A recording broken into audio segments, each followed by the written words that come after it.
Why do we have so many superhero movies? It's a question I ask myself a lot. Don't know about you, but it's one that I find very interesting. And it's not just today. You think about literature and what's a really popular way of storytelling. It's telling a story about a hero and a hero's journey. Why? I think the answer, honestly, has something to do with the fact that inherent in us is the knowledge that we know we need a Savior. We know we need someone to save us. And so I think in part, it's not just these awesome action scenes. It's not just this wonderful imagination that we like superhero movies. I think part of it is we know we need someone more powerful than us to save us. We know we need a Savior. You know, I don't know, I think it's been a sad few months. We've had a lot of different things. But one that's been very sad is just this conflict in the Holy Land. And there's hostages in Gaza. And it's a very complicated conflict. And what I want to point out is this.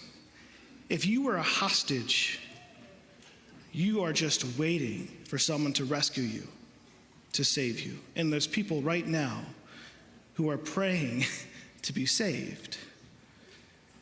The reality for all of us here in the United States, though, is this is not an often experience for us. We don't find ourselves worried about being hostages.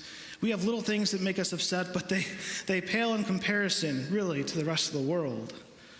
And so I think to get in this mindset of needing a Savior, we need to do a little extra work because we're not often in this experience of needing to be saved. And so, my analogy is coming from sports. It is very superficial, but I'm using it to help us to have this mindset of needing a Savior. So, you know, the question that I ask, I think many fans ask, people who maybe don't pay attention to professional sports specifically, is why is it that diehard fans, specifically diehard fans of a professional sports team, eventually transition from rooting for their teams to win to rooting for their team to lose? You might be thinking, Father, why would a diehard fan do that? Well, the answer is because eventually you're so bad that the best hope that you have left is the number 1 draft pick. And, you know, that number 1 draft pick might have a name. It might be Caleb Williams, for example, the star quarterback for USC right now. And what happens, I think, for fan bases like this, you know, which us Lions fans, let's face it, we have a lot of experience in this situation. We know what it is like to not experience winning. We know what it's like to just be brokenhearted all the time, right? I can name them for you. I mean, it's a visceral reaction for me every time. The catch rule, Calvin Johnson rule. I'm like, oh my Lord, are you serious? It's a catch. You just look. Or Arian Foster on Thanksgiving, or the Fail Mary with Green Bay. I'm still not over that one. You know, I could go on and on and on of all these moments where our hearts were broken. And of course, feeling stuck in prison. This will never change. Notice, there's a Savior complex here. And it really doesn't matter. Sports are fun. I love them. You know this. But they're not that important, really. But what is important is Jesus. What is important is that we do need a Savior. And so now I'm not talking about sports. I'm talking about real life. Listen again to the prophet Isaiah. He will be sent, the Messiah will come to bring good news to the poor.